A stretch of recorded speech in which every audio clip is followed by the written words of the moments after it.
ने पहले 3 दिनों में ही पाकिस्तान को इतना तबाह कर दिया जिसका उसे अंदाजा भी नहीं था। इसलिए भारत की आक्रामक कार्रवाई के बाद पाकिस्तान बचने के रास्ते खोजने लगा। पाकिस्तान दुनिया भर में तनाव कम करने के लिए गुहार लगा रहा था और बुरी तरह पीटने के बाद इसी मजबूरी में 10 मई की दोपहर को पाकिस्तानी सेना ने हमारे डीजीएमओ को संपर्क किया।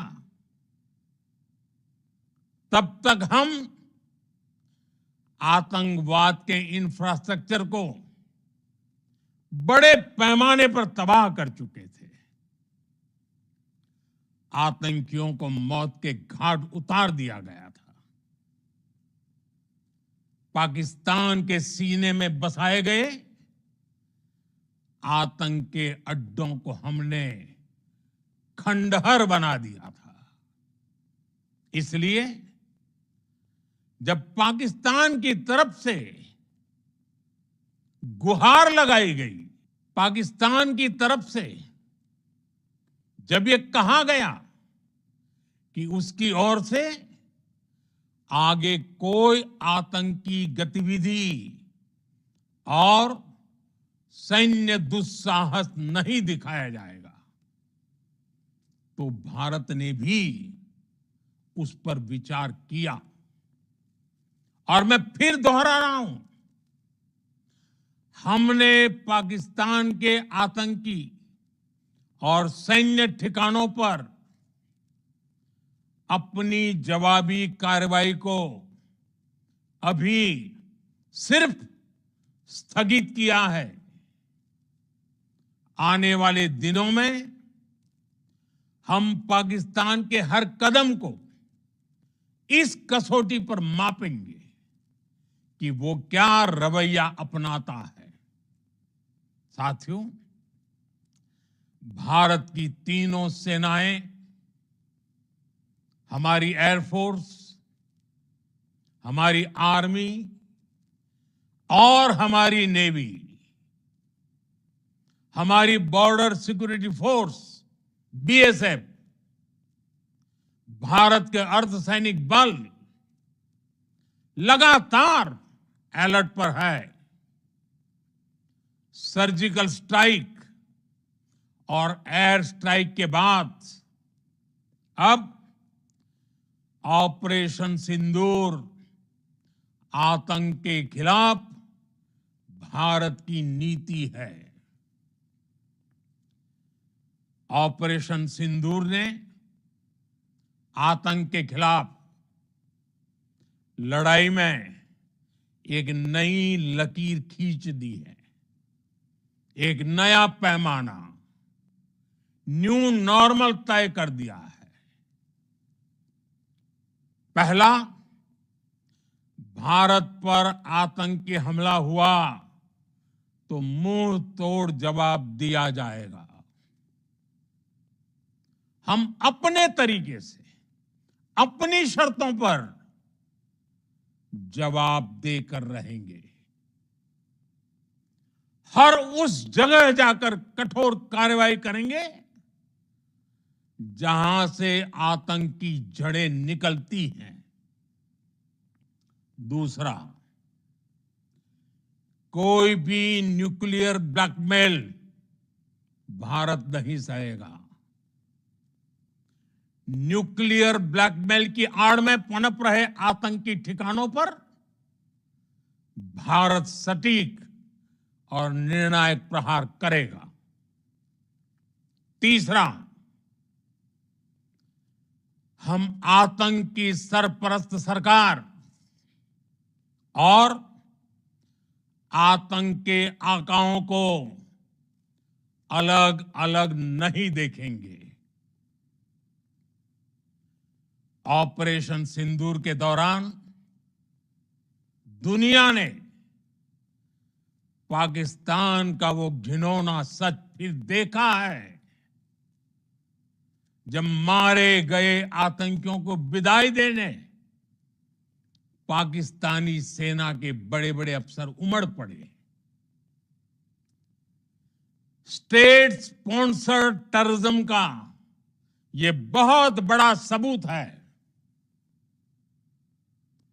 हम भारत और अपने नागरिकों को किसी भी खतरे से बचाने के लिए लगातार निर्णायक कदम उठाते रहेंगे।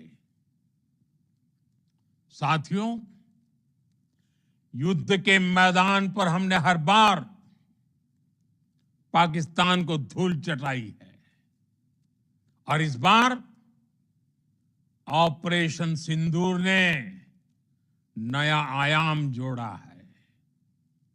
हमने रेगिस्तानों और पहाड़ों में अपनी क्षमता का शानदार प्रदर्शन किया और साथ ही न्यू एज वॉरफेयर में भी अपनी श्रेष्ठता सिद्ध की। इस ऑपरेशन के दौरान हमारे मेड इन इंडिया हथियारों की प्रामाणिकता सिद्ध हुई। आज दुनिया देख रही है 21वीं सदी के वॉरफेयर में made in India defence equipments, इसका समय आ चुका है। साथियों, हर प्रकार के आतंकवाद के खिलाफ हम सभी का एकजुट रहना, हमारी एकता हमारी सबसे बड़ी शक्ति है। निश्चित तौर पर ये युग युद्ध का नहीं है, लेकिन ये युग आतंकवाद का भी नहीं है। टेररिज्म के खिलाफ जीरो टॉलरेंस, ये एक बेहतर दुनिया की गारंटी है। साथियों, पाकिस्तानी फौज,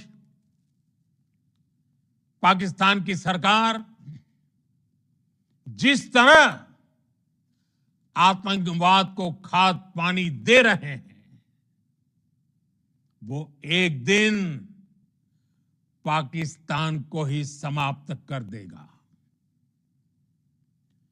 पाकिस्तान को अगर बचना है तो उसे अपने टेरर इंफ्रास्ट्रक्चर का सफाया करना ही होगा। इसके अलावा शांति का कोई रास्ता नहीं है।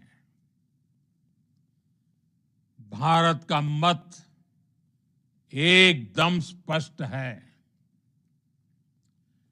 टेरर और टॉप एक साथ नहीं हो सकते। टेरर और ट्रेड एक साथ नहीं चल सकते और पानी और खून भी एक साथ नहीं बह सकता। मैं आज विश्व समुदाय को भी कहूंगा, हमारी घोषित नीति रही है, अगर पाकिस्तान से बात होगी तो टेररिज्म पर ही होगी। अगर पाकिस्तान से बात होगी तो पाक ऑक्युपाइड कश्मीर, पीओके, उस पर ही होगी। प्रिय देशवासियों, आज बुद्ध पूर्णिमा है। भगवान बुद्ध ने हमें शांति का रास्ता दिखाया है। शांति का मार्ग भी शक्ति से होकर जाता है। मानवता शांति और समृद्धि की तरफ बढ़े, हर भारतीय शांति से जी सके, विकसित भारत के सपने को पूरा कर सके, इसके लिए भारत का शक्तिशाली होना बहुत जरूरी है और आवश्यकता पड़ने पर इस शक्ति का इस्तेमाल भी जरूरी है। और पिछले कुछ दिनों में भारत ने यही किया है। मैं एक बार फिर भारत की सेना और सशस्त्र बलों को सैल्यूट करता हूं। हम भारतवासी के हौसले, हर भारतवासी का एकजुटता का शपथ, संकल्प, मैं उसे नमन करता हूं। बहुत बहुत धन्यवाद। भारत माता की जय। भारत माता की जय। भारत माता की जय।